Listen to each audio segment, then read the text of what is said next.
Bueno, ante todo, buenas noches a toda nuestra audiencia.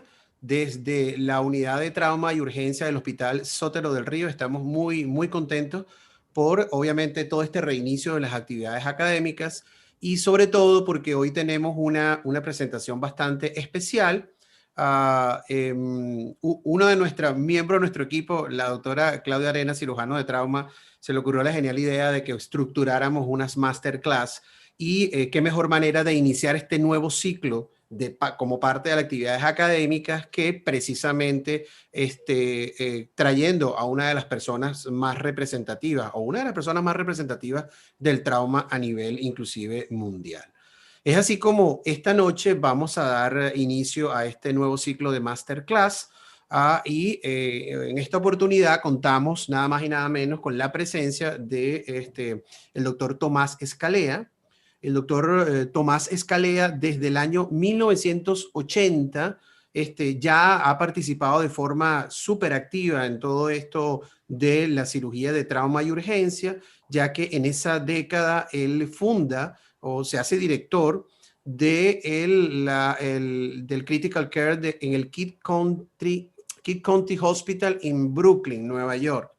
En el 91 funda todo el departamento de medicina de emergencia de ese hospital, Kid County de Brooklyn y el Sony en Brooklyn también.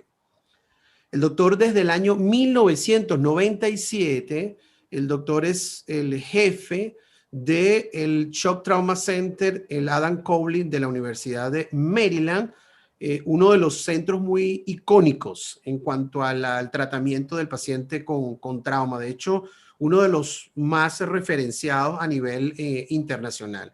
Pertenece a innumerables asociaciones de trauma, la WST, etcétera.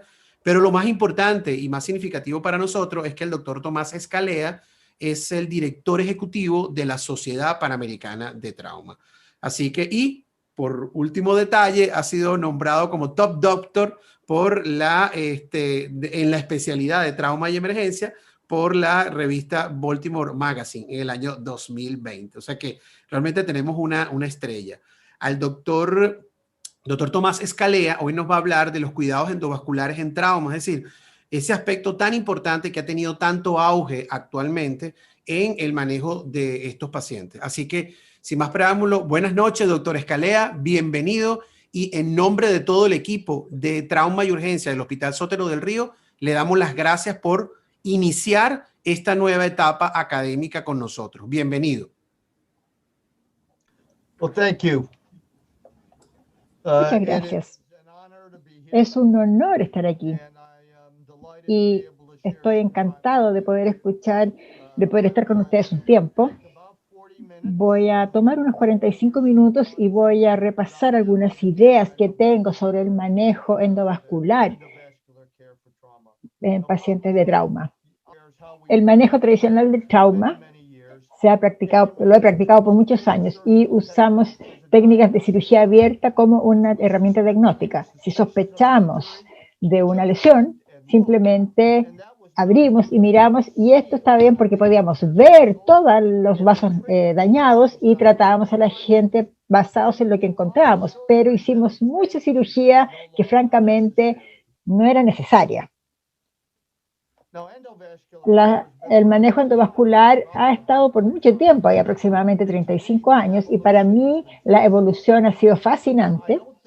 No creo que la hayamos abarcado como debiéramos haberlo hecho recientemente, y tenemos que comprender la historia para poder mirar hacia el futuro, y a eso me dedicaré los próximos 45 minutos. Esto va a ser como una fantasía para algunos de ustedes, pero para algunos es una fantasía. No cada institución les puede ofrecer esta capacidad, pero hace 15 años atrás, si alguien me hubiera dicho hace 15, 10 años atrás de poner un catéter de balón por la arteria femoral para control aórtico, yo habría pensado que era una fantasía, pero no lo es. Así que esta evolución continuará, y manténganse en sintonía porque aquí vamos. Este artículo del año 1972 del New Journal England of Medicine, el primer artículo que yo pude encontrar en el uso de arteriografía para trauma, y esto era el manejo para las fracturas, y esto era angiografía para seleccionar a los pacientes para técnicas de cirugía abierta, hemostasia abierta, algo que ya nunca más lo usamos, pero en el año 72 era la práctica que se hacía.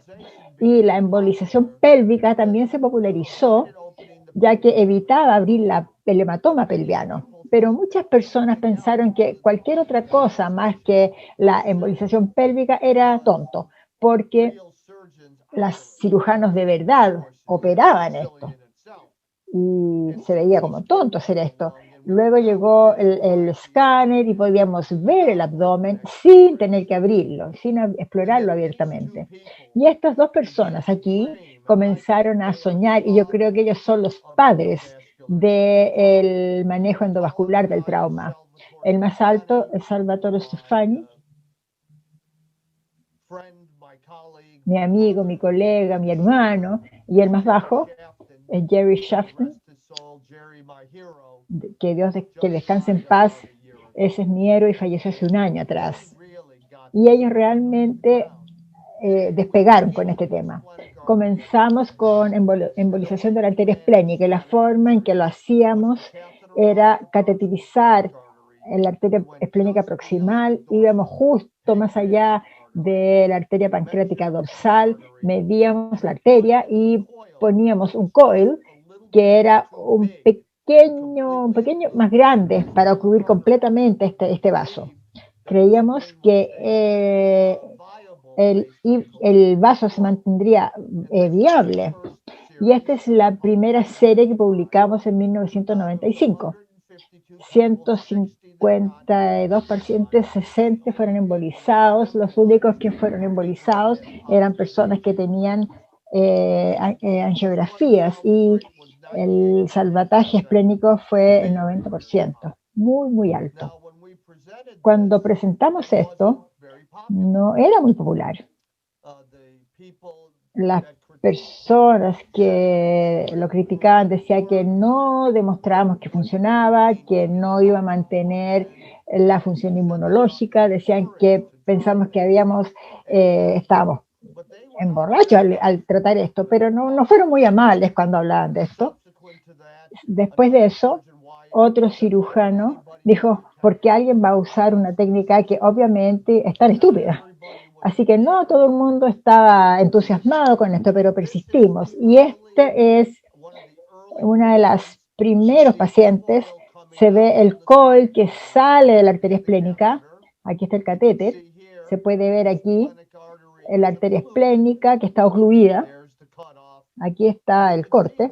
Y se puede ver las colaterales muy ricas que llegan al páncreas, y por los vasos gástricos cortos, y por el hígado mantuvo su viabilidad. Así que realmente creíamos que esta idea de una rotura esplénica era un mito, que simplemente nos habíamos perdido una lesión vascular que comenzaba a expandirse y el hígado se rompía. De eso se trataba. También comenzamos a usar embolización súper selectiva. Y esto nos permitió meternos en la periferia y usar coils pequeños. Y aquí se puede ver una embolización súper selectiva. Aquí están las lesiones vasculares. Aquí está el área del émbolo. Así que varias técnicas para embolizar el vaso.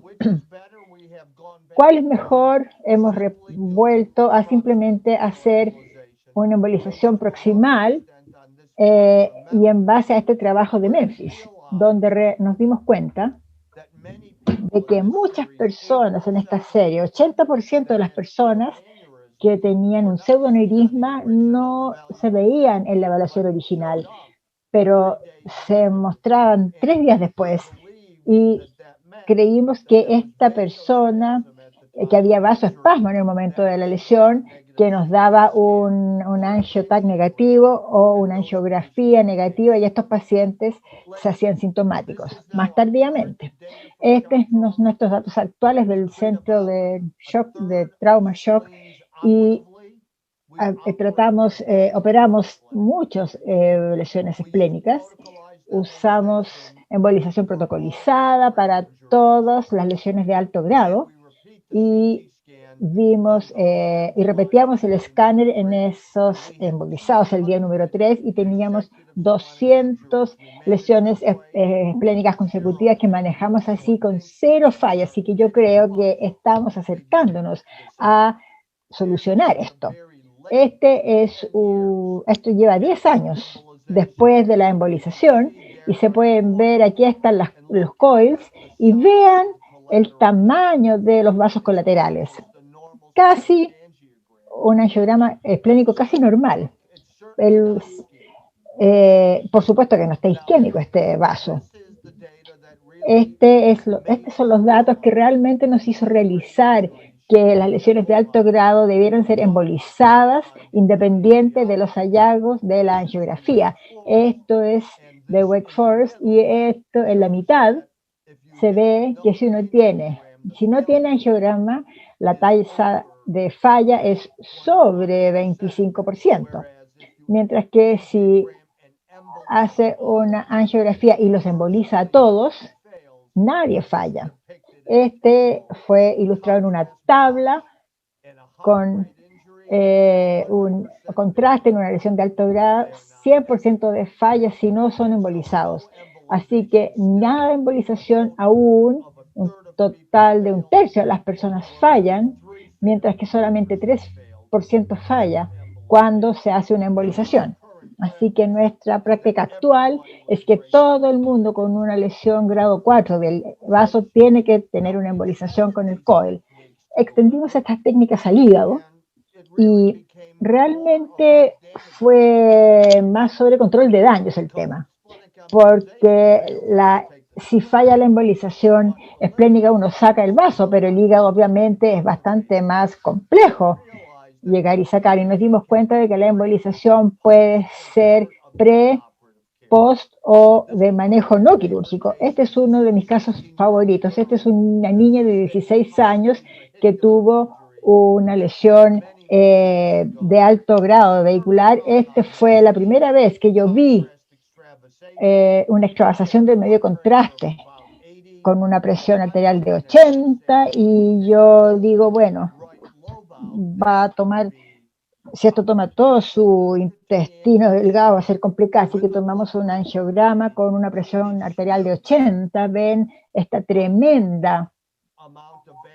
cantidad de extravasación extravascular, se embolizó y al día siguiente la metimos de nuevo al pabellón y hicimos esta lobectomía hepática. La mayoría de la gente dirían, opere primero, embolice después. Nosotros lo hicimos al revés, con un muy satisfactorio resultado. Comenzamos a aprender sobre las complicaciones de la angioembolización. Estos son datos de nuestro grupo hace 10 años atrás y pueden ver que la necrosis hepática es de hecho una complicación bastante frecuente de la embolización hepática. ¿Es algo malo? Quizás no. Al menos el paciente está vivo con esa complicación. Y este es un caso típico. Aquí está la lesión, aquí está el angiograma, aquí está el daño hepático, aquí estamos en pabellón. Hacemos esto precozmente antes de que se agraven, generalmente 2 o 3 días después de la embolización. Aquí está la muestra. Yo estoy ahí atrás haciendo el caso, y aquí está el borde del hígado resecado después de la lobectomía hepática. Es una cirugía bastante simple si uno lo hace en forma correcta. De la embolización vamos a los grafts, los injertos. Esto es una serie grande. Fue la primera serie que hizo George Belmahose y yo. Esto fue 200 pacientes más o menos. Se puede ver que esto es el primer trabajo donde 65% tenía un stent y un tercio se manejaron con cirugía abierta, una reparación abierta. Y esto fue los primeros datos que mostraban que había una significancia estadística de sobrevida en el manejo endovascular para el daño vascular. Hemos aprendido mucho desde entonces. Cuando hay escáneres de alto grado, estamos diagnosticados estas lesiones aórticas mínimas, grado 1 y 2, y muchos pacientes que nunca pensamos que tenían esta lesión, y ahora estamos tratando 40% de los daños aórticos en el centro de trauma sin ninguna intervención, simplemente con beta bloqueadores y antiplaquetarios. En la primera serie, la tasa de complicaciones por los equipamientos era 20%, y estos son nuestros datos que escribimos hace 3 años atrás. Fueron los primeros 90 pacientes, y se puede ver que con un ISS de 47, una mortalidad global de 6, casi 7%, las complicaciones del TIVER se bajaron a la mitad, y lo más importante, los últimos 6 años no hemos tenido ningún endoleak que requiriera terapia, y desde el año 2015 aún estamos sin ninguna filtración endoleak. Han pasado 11 años sin esta complicación. Aquí están las complicaciones. Se puede ver que todos eran nuestras primeras experiencias en el año 2006 hasta el 2009.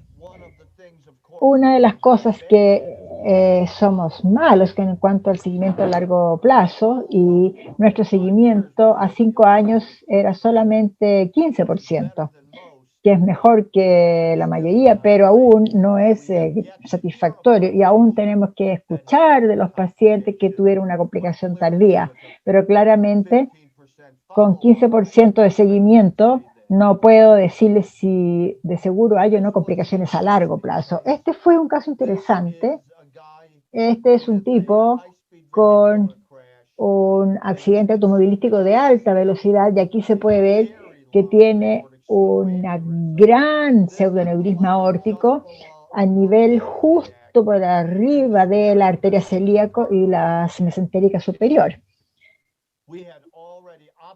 Ya lo habíamos operado por una lesión intraabdominal, el abdominal estaba abierto, y yo miré y dije, bueno, si lo hacemos abierto vamos a tener que reimplantar la arteria celíaca, puede haber una lesión de asa, así que dije, trataremos de hacer un manejo endovascular, y aquí está el stent, aquí está la arteria celíaca que no estaba dañada, ni tampoco la mesentérica superior, y este fue el primer caso reportado de un stent aórtico fuera del área subclavia, así que fuera del tórax. Así que ahora usamos stents a través de todo el cuerpo, en todo tipo de lesiones vasculares.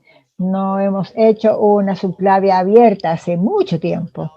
Ahora estamos usando stents para arteria axilar, la aorta distal, las ilíacas, todo el cuerpo. Y todo esto surgió de la experiencia que ganamos haciendo stents para las lesiones aórticas tradicionales. Esta fue una de las primeras. Ahora, fue claro para mí, al menos, que había algo bueno ocurriendo, pero los impedimentos eran tremendos. Teníamos muy poco apoyo de nuestros colegas. Mucha gente decía cosas malas de nosotros. Nos pelaban mucho y muchas instituciones dijeron que no estamos interesados en lo que ustedes hacen y necesitábamos un grupo que se parara adelante y un campeón que liderara todo esto, y nuestro grupo dijo, vamos a salir adelante. Yo dije, yo voy a manejar esto, y eso es lo que hemos hecho. Hubo una conversación con John Holcomb, probablemente fue hace 15 años atrás, una conversación muy importante, y dijo, ¿qué piensa en traer plasma fresco congelada a la urgencia? Y yo dije, es imposible, y él me dijo, esa no es la pregunta, ¿es buena idea? Y yo le dije, por supuesto, sería fabuloso. Y él me dijo, entonces hemos tomado la decisión, vamos a hacerlo. La única pregunta es, ¿cómo lo vamos a hacer? Y yo pensé que esto era extremadamente excitante, y trajimos el mismo tipo de decisión, de toma de decisiones para el control de la hemorragia con los catéteres. Era cosa de hacerlo, el tema era cómo. Y esto fue un reporte de 2003, una reunión que tuvimos, que el doctor Holcomb y yo tuvimos en Houston, y cuando juntamos a los expertos norteamericanos, o quienes pensamos que eran expertos, y estuvimos muchos días conversando sobre las técnicas de cateterismo, y pueden ver que definimos algunos componentes de cómo se puede obtener competencia, y nada de esto era de sorprenderse. Hicimos una serie de recomendaciones. Esto fue a fines del 2013 cuando esto fue publicado. Hablamos de REBOA, pero realmente hablamos mucho sobre obtener y mantener competencia en técnicas de cateterismo de todo tipo. Y comenzamos a hablar de cambiar la forma en que manejamos a los pacientes, y la forma en que manejamos a los pacientes y el lugar en que los manejamos para hacer esto mejor. Esta es una de mis diapositivas favoritas del Dr. Shapton, recordarnos que el rayo X puede ser muy mortal, pero hay que tener el punto correcto para poder utilizarlo en forma astuta, digamos. Realmente comenzó con REBOA, pero esto es el balón que Hughes usaba en Corea en 1954, cuando describió por primera vez esta técnica. Como pueden ver, algo muy, muy rudimentario, pero él estaba usando lo que tenía en ese momento. Cuando todo esto se popularizó hace un par de años atrás, yo enviaba a las personas, yo le decía a las personas que vieron esta publicación de 1989, esto es 1989, la revista del trauma, y esto es un pseudoneurismo de la arteria subclavia, y aquí el doctor Scopone y yo usamos REBOA, o una especie de REBOA, para control vascular proximal. No era tan nuevo, pero lo redescubrimos.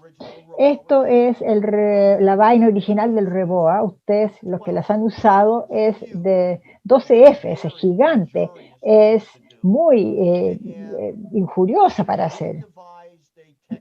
Y usamos una técnica, solíamos usar una línea arterial femoral con un amplatz grande, y luego metíamos esta vaina, metíamos el alambre, y la vaina sobre el alambre, y instalábamos esto.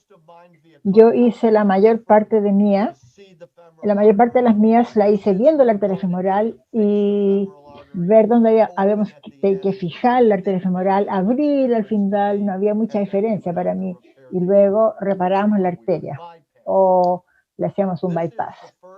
Esta es la primera 6 pacientes. en la serie Moderna, reportados por Megan Retter y John Holcomb y yo, y pueden ver,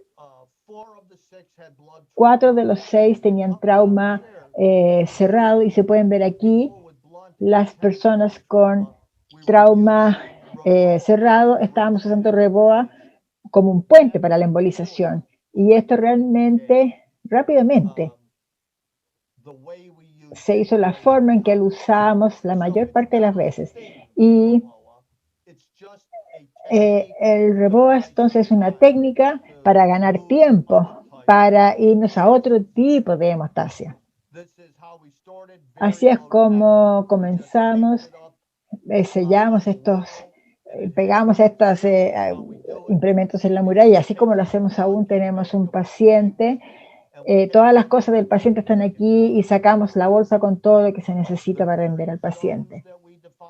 Estas son las áreas que definimos: zona 1, por arriba de la celíaca; zona 2, en la pelvis, debajo de las renales; y la zona 3.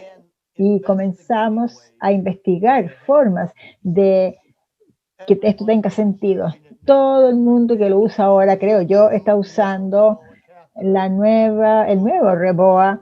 Va a haber otro catéter que va a salir el próximo mes que permite una Reboa parcial, y estamos entusiasmados con estudiar esto. Y este es el esquema, como lo hacemos, porque ahora podemos medir la presión arterial por arriba y por debajo del balón, que por supuesto es muy, muy atractivo para saber cuál es la presión central. Hicimos el curso, y estos son los datos que muestran que si uno toma a un cirujano que está familiarizado con catéteres y cables y guías, puede realmente tener una competencia muy importante.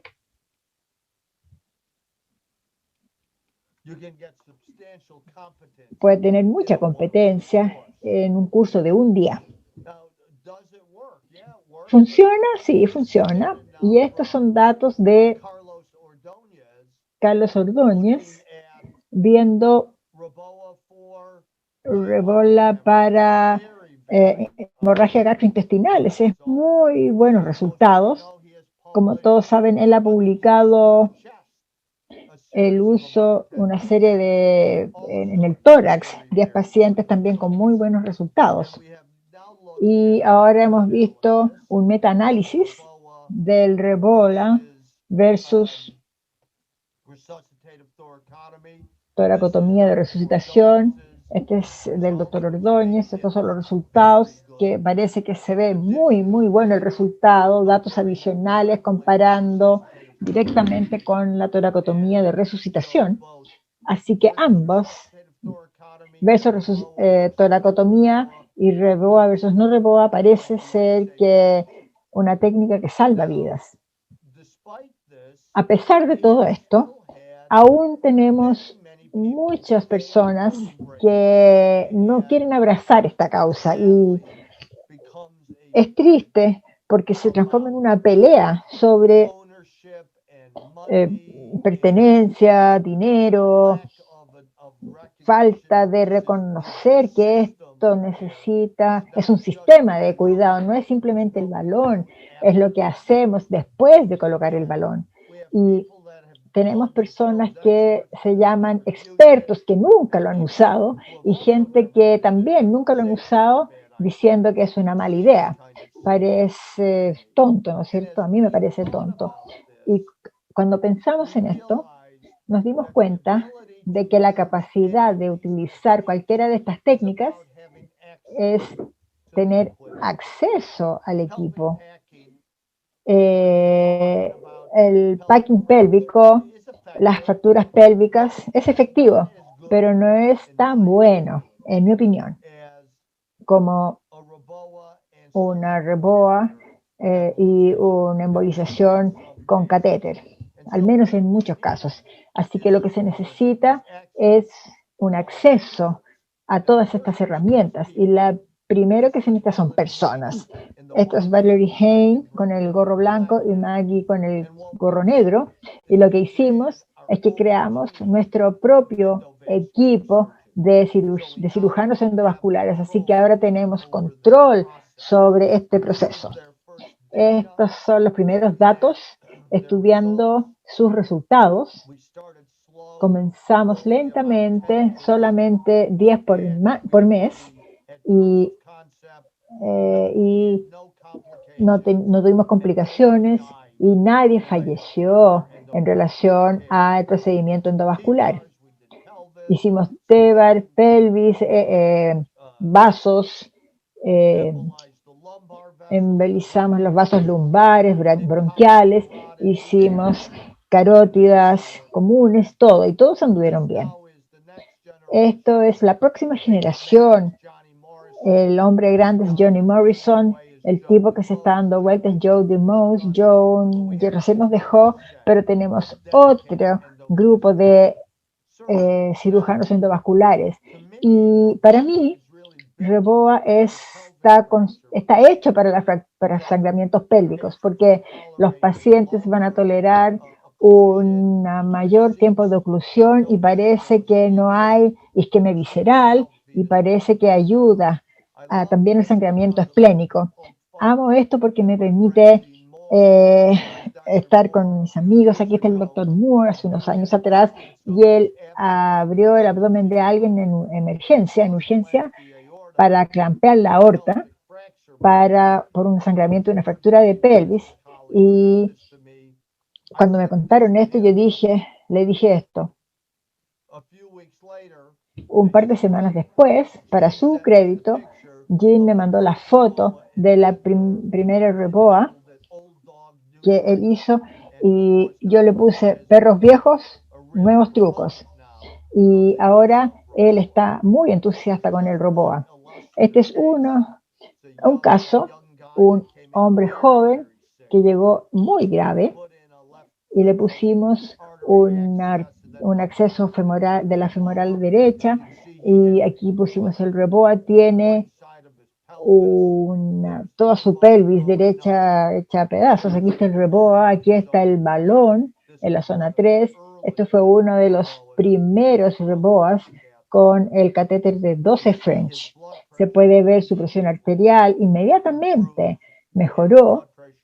Tenía una presión de 0 cuando llegó a urgencia. Aquí está el angiograma. Aquí está, se ocluyó la arteria hipogástrica, tenía muchas otras cosas. Y aquí está post-op día 16. Muy bien. Esto es un editorial de 2002, escrito por Brian Eastfield, y en él la persona discute y dice que estos pacientes idealmente serían mejor manejados en pabellón, donde podemos hacer una angiografía al mismo tiempo. Y hasta entonces, lo que los autores habían recomendado parecía razonable. Yo lo leí muchos años después y dije, bueno, esto es realmente un tipo que realmente sabía el futuro. Fue divertido cuando leí esto y dije, yo había olvidado esto, y incluso en el año 2002, la idea de usar una única ubicación para mí tenía sentido. Y esto de Nick Nemayes, debemos poner un Reboa, ir a hacer un packing en la pelvis, hacer el angiograma, embolizar, hacerlo todo en un solo lugar, en pabellón. Y la respuesta es sí. Eso es lo que yo creo que debemos hacer, en un solo lugar hacer todo. Este es el nuevo edificio que recién construimos y esta es nuestra sala de pabellón. Y por los últimos años hemos tenido la capacidad de hacer todo esto en un solo lugar. ¿Necesitamos hacer esto en forma diferente? Sí. Esto es 2017, datos de John Harvey. Y lo triste es que la mortalidad era más de la mitad en las personas que llegaban choqueadas y no había diferencia. de lo que había sido reportado por John Clark varias décadas antes. De hecho, no estamos haciendo esto ahora. ¿Por qué la gente fallece? Si llegan choqueados, fallecen de hemorragia. No es de sorprendernos eso. Y hay gran variabilidad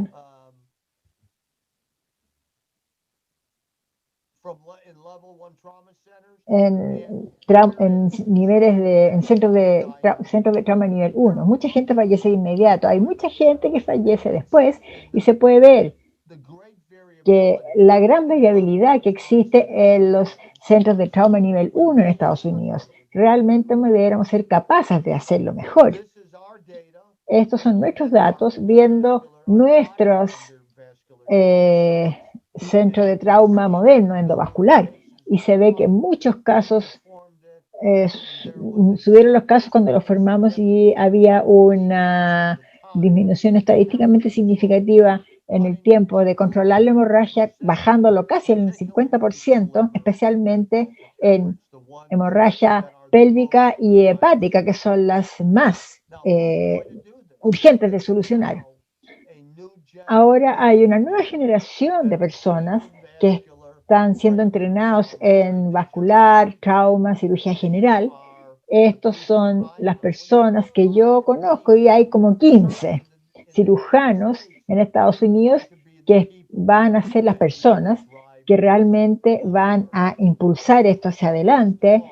Casi todos han estado un tiempo con nosotros, en un momento u otro. Ahora hablamos sobre REBOA, pero hay otras terapias de catéter para gente que está en shock. Esto es una perfusión selectiva aórtica, donde se puede ver que se pone muy proximal el balón. Y aquí está un lumen en este balón donde se pueden administrar drogas. Se puede comenzar a usar este catéter, espero, en el próximo año. Estos son datos de Peter Schaffer y estos datos de Vietnam. Y se puede ver que aún hay 20% de muertes que se produjeron precozmente cuando aún teníamos la oportunidad de intervenir. Y el doctor Schaffer se dio cuenta de que una hipotermia profunda, inmediata, en este caso permitía que los animales sobrevivieran, incluso si tenían paro cardíaco,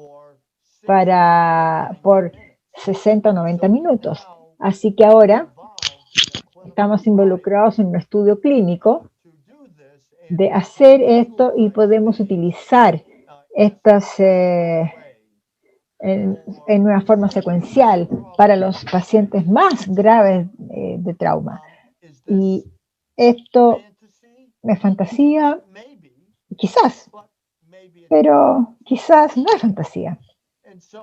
Así que yo creo que el manejo endovascular es el presente y el futuro. Yo creo que el REBOA es real y necesitamos abrazar estos cambios. Y en mi práctica, y quiero hacer lo que sea en algo que nos permita mejorar. No podemos dejar que el pasado define el futuro. Son los jóvenes los que van a ser los pioneros.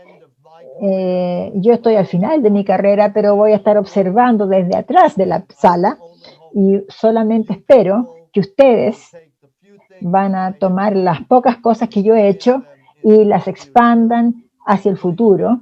Por favor, háganme sentir orgulloso. Pablo, 30 minutos o algo así de mis ideas sobre el manejo endovascular. Espero que fue algo cercano a lo que usted esperaba escuchar y me siento muy honrado de poder estar con ustedes. Me gustaría haberlo hecho en persona, pero el próximo Congreso Panamericano va a ser presencial en 2022 y la primero vaso de vino corre por mi cuenta y espero que... Y muchas gracias por su atención. Buenas tardes. Muchísimas gracias, doctor Escalea. De verdad que el honor es nuestro y seguro vamos a tomarle la palabra con el vaso de vino. Yo tengo algunas preguntas, doctor, unos pocos minutos antes de darle el pase a Juan Pablo Ramos, que también miembro del equipo, que también quiere preguntarle. Uno, el REBOA prehospitalario. Los británicos ya han publicado el uso del REBOA antes de llegar a ¿qué experiencia, qué cree usted con respecto a esto? I think we have to learn about this and we have to start doing it. Creo que tenemos que aprender de esto y comenzar a hacerlo. La única forma en que vamos a mejorar el tiempo es llevar nuestro cuidado fuera del hospital. Simplemente manejar más rápido no va a solucionar el tema. Tenemos que cambiar la forma, en forma fundamental, la forma en que lo hacemos. Y creo yo que el REBOA prehospitalario o EPR o cualquiera de estas técnicas es exactamente lo que necesitamos hacer. Va a ser difícil en Estados Unidos porque no tenemos médicos en las ambulancias. Lugares que sí lo tienen van a estar mejor que nosotros. Nosotros estamos contemplando poner un equipo similar a los equipos que existen en Europa, que pueden rápidamente, pueden ser enviados desde el hospital e ir al campo, al sitio y hacer manejo de paro cardíaco o hipotensión. Perfecto. Juan Pablo, ¿tienes alguna pregunta para el doctor? Sí, primero que todo, muchas gracias, doctora Escalea, por su presentación. Para nosotros y nuestra reunión clínica es muy, muy importante su opinión en este foco que hemos estado desarrollando de cirugía de trauma aquí en nuestro país. Mi pregunta principalmente va a cuál es la realidad en su centro, qué es lo que marca el límite del tratamiento de estos pacientes, de qué es lo que va a hacer el cirujano vascular y qué va a hacer el cirujano de trauma cuando llega este paciente que va a tener alguna necesidad de algún control vascular porque está en un choque hemorrágico. ¿Cómo define los límites? Yeah, it's a good question. Muy buena pregunta. Todos nuestros cirujanos están entrenados para poner el REBOA, así que todo el mundo lo hace. Tenemos un grupo de personas que hacen cirugía vascular, son los más viejos, con yo, y luego los endovasculares, Johnny, Richie y Joe. Así que colaboramos y generalmente o a menudo tenemos un segundo cirujano.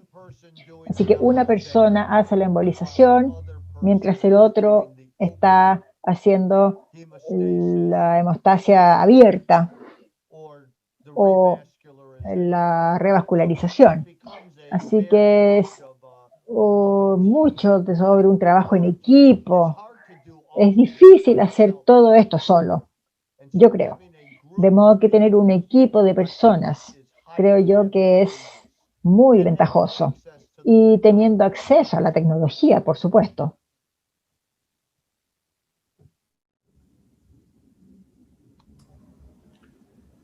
Bien, hay algunas preguntas, doctor, en la audiencia.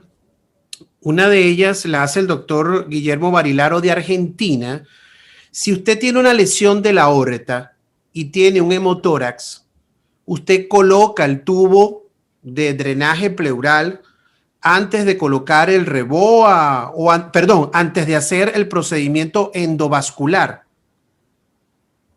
That's a great. The short answer is yes, we La respuesta corta es sí. Colocamos el tubo del tórax, el drenaje del tórax. El doctor Ordóñez nos ha enseñado a todos que puede haber un rol para el REBOA en las lesiones de tórax. Yo no sé si yo estaría interesado en poner a un paciente con una lesión de ruptura de aorta torácica. Yo creo que, pero las vasos, las ramas, Carlos ha sido muy exitoso con un REBOA parcial, usando dos equipos nuevamente, uno para hacer el REBOA y el otro para hacer la cirugía de tórax. Entonces, nosotros vamos a poner el tubo de tórax primero y Luego, rápidamente, vamos a seguir con la cirugía, con el REBOA, según se necesite. ¿Responde eso su pregunta?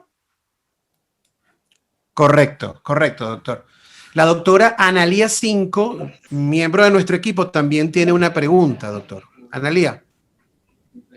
Hola, buenas noches, doctor, y muchas gracias por estar acá compartiendo su experiencia con nosotros. Yo tengo una pregunta con respecto a la angioembolización del vaso.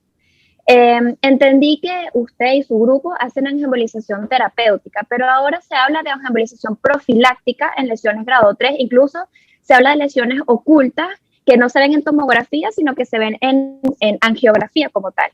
Entonces yo quisiera saber cuál es su experiencia con respecto a eso, la angiografía profiláctica o la angioembolización profiláctica en lesiones de vaso.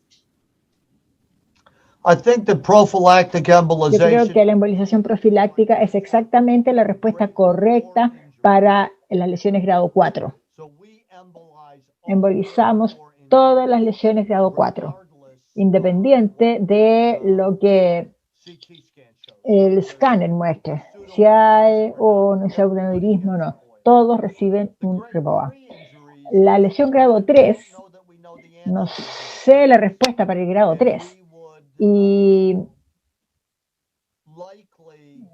probablemente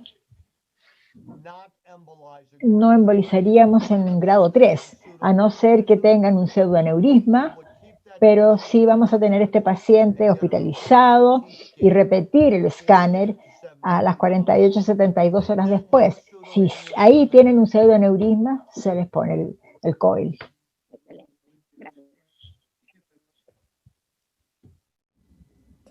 Excelente. Claudia Arenas va a hacer unos comentarios. Hi, Dr. Scalea. Thanks for your amazing presentation. We also have some questions. Gracias, doctor Scalea. Tengo pregunta de la audiencia. Preguntan sobre las tasas de complicaciones. ¿Cree que estamos bajando con el tiempo y también la severidad de estas complicaciones? ¿Ha bajado la severidad? Sí, yo creo que hay una combinación. Las complicaciones han bajado, sí. La pregunta es, ¿por qué? Yo creo que estamos haciendo lo mejor que antes. Hemos ganado experiencia. Yo creo que las vainas más pequeñas, indudablemente, hacen que las complicaciones sean menores. No hemos tenido una complicación mayor del REBOA en años. Hacemos muchos, y así que estamos muy cómodos colocando el REBOA. Hay muchos centros, o sea, ningún centro en Estados Unidos pone tantas como nosotros ponemos. Así que yo creo que la práctica, y hay una publicación reciente donde nosotros participamos que demostró que los centros de mayor volumen tienen menor tasa de complicaciones, mayor volumen de pacientes tratados.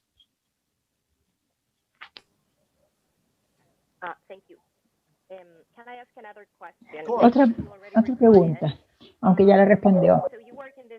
Usted trabaja en este gran centro de trauma.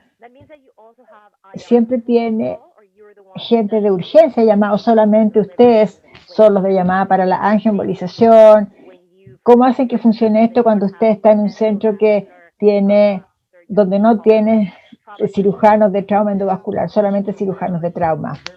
Bueno, estamos muy bendecidos y tenemos muchos recursos. Para mí, lo que de esto se trata es tener una discusión con sus colegas y establecer un programa, pero uno lo hace antes, ¿cierto? No espera que llegue el paciente. Tiene que tener un plan de modo que todo el mundo sepa cómo va a funcionar, y cuando llegue el paciente, simplemente se produce. Si usted no tiene un cirujano de trauma endovascular, y nadie en Estados Unidos realmente tiene esto, la mayor parte de la gente usa un radiólogo endovascular, y está bien en tanto el plan esté claro, de modo que, y esté escrito, de modo que no tenga que discutir después que llegó el paciente. Yo creo que si usted se sienta con los radiólogos intervencionistas, puede realmente tener una forma de hacerlo. Y todo el mundo lo sabe y cuando toca actuar, se actúa. Doctor Escalea, otra pregunta. Hay dos tipos grandes de procedimiento endovascular. El oclusivo, por ejemplo, en vaso, hígado, pelvis, y el que necesito mantener el flujo, por ejemplo, una lesión de aorta, una lesión de subclavia, por ejemplo. En pacientes jóvenes, el tratamiento endovascular de, por ejemplo, aorta, de, por ejemplo, una subclavia, usted dice que hace tiempo no operan una subclavia. ¿Cómo es el seguimiento en personas jóvenes con un stent? O sea, ¿qué pasa? ¿Se ocluye? What happened?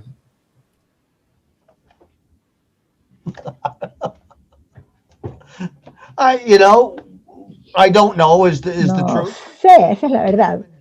Hemos estado haciendo esto por 15 años. Nuestro seguimiento no es perfecto. No es perfecto. Lo más que le puedo decir es que nunca, no hemos tenido ningún paciente que vuelva después con complicaciones. ¿Existen? Quizás. Creo yo, aunque no lo sé, yo creo que en Maryland es difícil de creer que nadie más va a estar interesado en manejar a estos pacientes.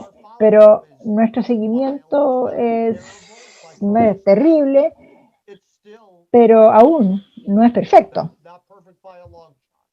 No es perfecto en el largo plazo. Correcto.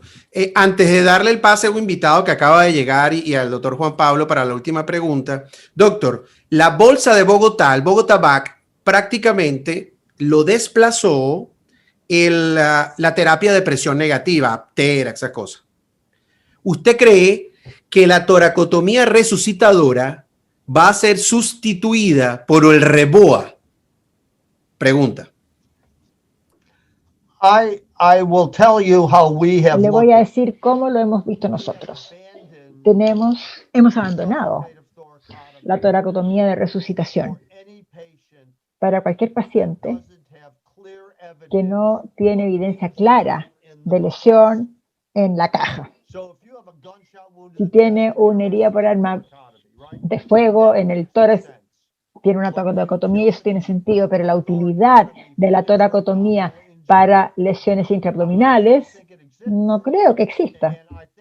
Y yo creo que esto es porque todos los datos que ven el REBOA versus toracotomía resucitación en diferentes pacientes, yo creo que la idea es que usted va a abrir el tórax y va a clampear la aorta para una hemorragia intraabdominal y transportar al paciente a pabellón y detener esa hemorragia y ser capaz de sacar el clamp. Yo creo que el REBOA es menos dañino.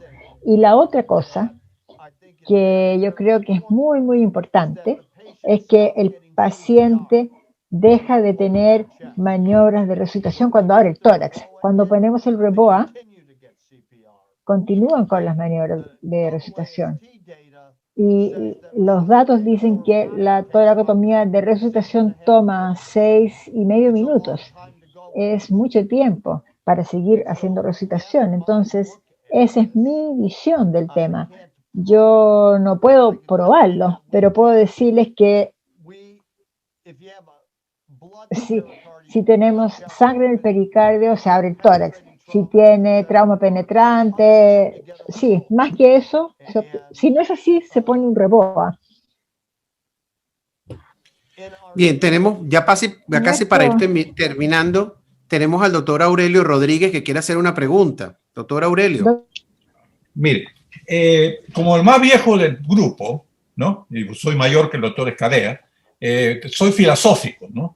Entonces yo pienso que, fíjense la idea, desde la guerra de Corea, que fue en el 50 y tantos, han pasado 70 años Y el concepto es el mismo, el baloncito que se infla, etcétera, etcétera. No ha cambiado. Mi teoría es que, como el doctor Escalea piensa que va a haber, el endovascular va a ser el futuro, yo pienso que yo capaz voy un poco más allá. Creo que el futuro, después de ver la película Elysium, va a ser stem cells. No sé si han visto la película Elysium, es trauma center, un center. Pacientes se meten en una cabina y las células madres son transportadas y reproducen el vaso, el hígado. Todo lo que estamos hablando ahora va a ser historia. Vamos a hablar como las carabelas de Colón. ¿Ok? Pero eso es el futuro, estamos en el futuro. Ahora, en cuanto a la conferencia del doctor Escalea, el excelente doctor Escalea, me gusta mucho escucharlo siempre. Yo quiero a una idea, una pregunta. Estuve leyendo que como la Universidad de Colorado hicieron un estudio en que demostraron que, a pesar que hay un tremendo interés en el rebote en Estados Unidos y en el mundo, sin embargo, el problema, hace un estudio que solamente el 10% de centros grandes de trauma usan Riboa en Estados Unidos en forma regular. Y la pregunta es ¿por qué? Y el doctor Escalea nos ha dado la respuesta. Es falta de educación. Necesitan educación y necesitan ser educados cómo se hace y luego ser evaluados, como dice el doctor Escalea, para ver si trabaja o no la educación de estos pacientes, de estos cirujanos. Dejo entender. O sea que pues, que parece, me respondo yo a la misma pregunta, ¿no? Parece que ese problema es educación. Ahora, el problema que hay en Latinoamérica, doctor Escalea, es que aquí hay centros que a veces no tenemos un aparato de radiografía, ¿no? Pero esa persona va a tomar un curso de Riboa. Me parece que está bien por educación, pero no se puede exigir, ¿no? Que para hacer un trauma center usted tiene que tener un Riboa. Eso no se puede decir, porque el Riboa es un adjunct, es una cosa que ayuda a la resucitación. Estamos de acuerdo en eso. Y por último, la controversia, que no es controversia, entre toracotomía de resucitación y el Riboa. Bueno, lo que pasa es que estamos hablando de dos cosas diferentes, naranjas y manzanas, ¿no? La toracotomía de resucitación se hace en pacientes en paro cardíaco, o sea, no pulso, no paro cardíaco, eso por lo menos es la idea que tenemos acá, ¿no? Y sobre todo se hace más en trauma cerrado, perdón, trauma penetrante. Por eso es lo que dice el doctor Escalea. Muy raro se usa en trauma cerrado porque no trabaja en trauma cerrado mayormente. Bueno, entonces es diferente si usted pone, la pregunta es, los estudios que ha hecho Ordóñez, yo le he visto, son mayormente pacientes que tienen algo de presión, inclusive hay tipos que tienen presión 90, ¿no? Y él ha puesto Riboa. Entonces capaz no estamos comparando lo mismo. Es diferente si el paciente viene sin pulso, viene paro cardíaco, ¿no? Entonces quizá la diferencia está entre el uso de Riboa en estos casos. Yo no sé si se ha hecho un estudio, yo desconozco esto, ¿no? Y por último quiero decir que las cosas como cambian. En el año 80, cuando yo estaba en shock trauma, se me ocurrió que se podía poner, había un balón para el sangrado retrohepática a la cava, parecido al balón, que no me acuerdo cómo se llamaba el balón. Se me ocurrió que se le podía poner un catéter interno que al mismo tiempo que se hinchaba el balón se podía poder fluir, que es la misma idea que estaba diciendo el doctor Escalera.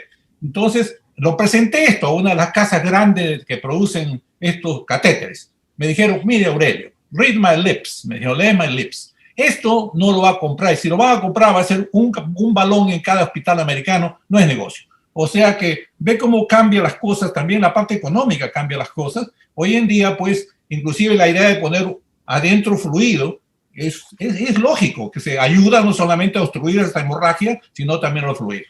Ahí paro mis comentarios. Felicitaciones, doctor Escalea, muy interesante su conferencia. Bien.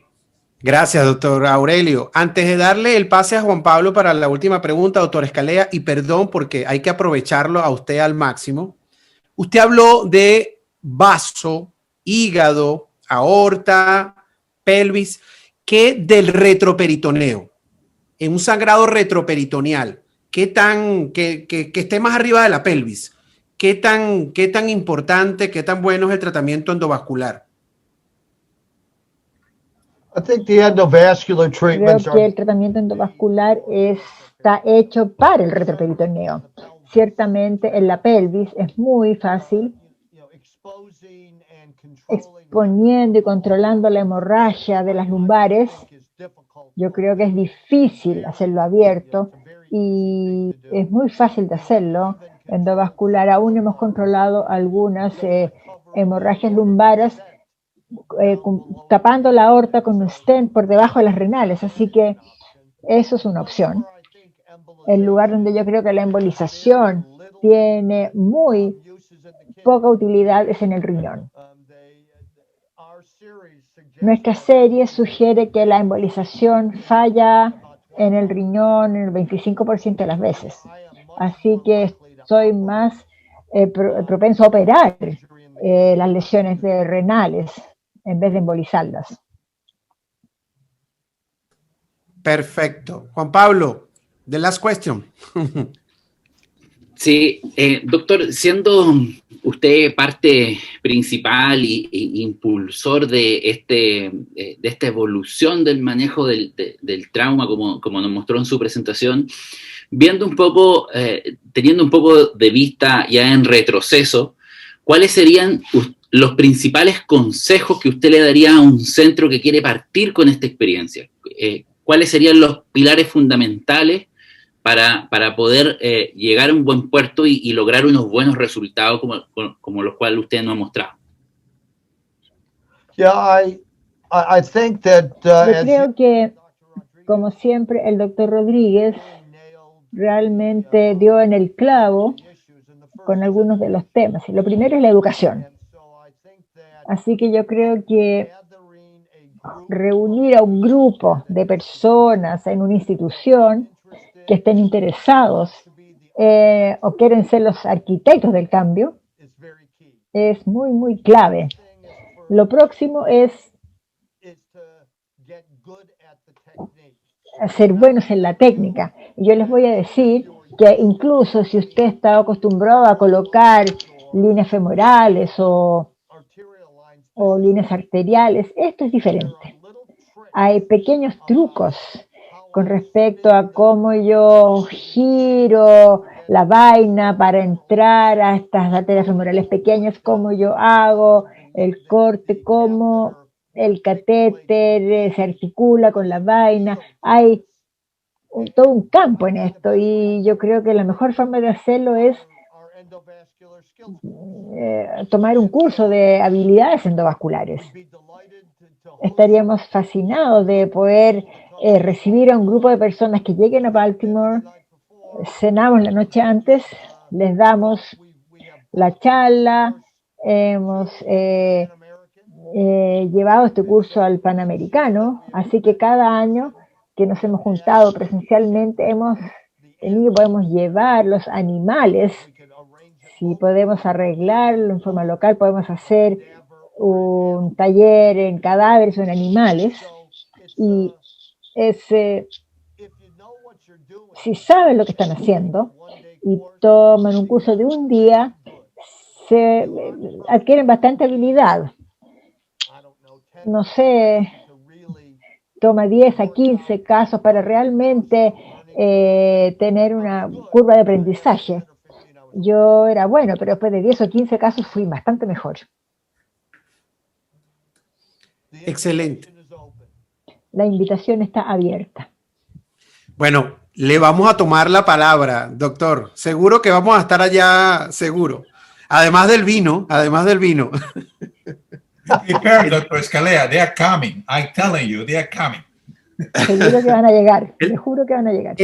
El doctor Achurra nos pregunta si es frecuente luego de una embolización esplénica, cómo detecto las complicaciones, si el paciente hace leucocitosis, fiebre, ¿cómo detecto las complicaciones?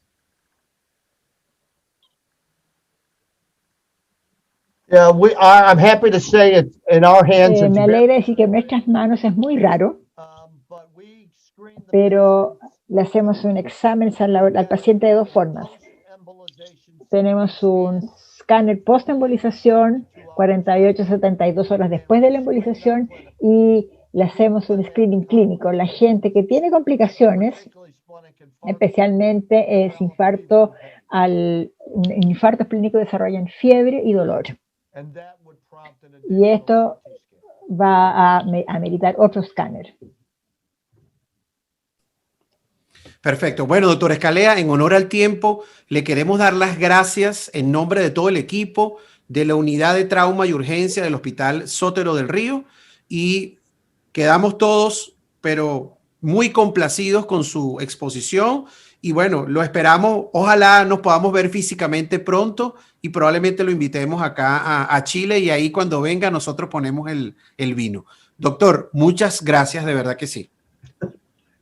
Thanks so much, guys. I really, Muchas gracias. Y realmente aprecio la invitación, aprecio la oportunidad de estar tiempo con ustedes, incluso por esta vía. Muchas buenas noches. Hasta luego. Y lo dejamos con el corte final a todos ustedes para nuestras próximas actividades. Muchísimas gracias a todos los que han participado.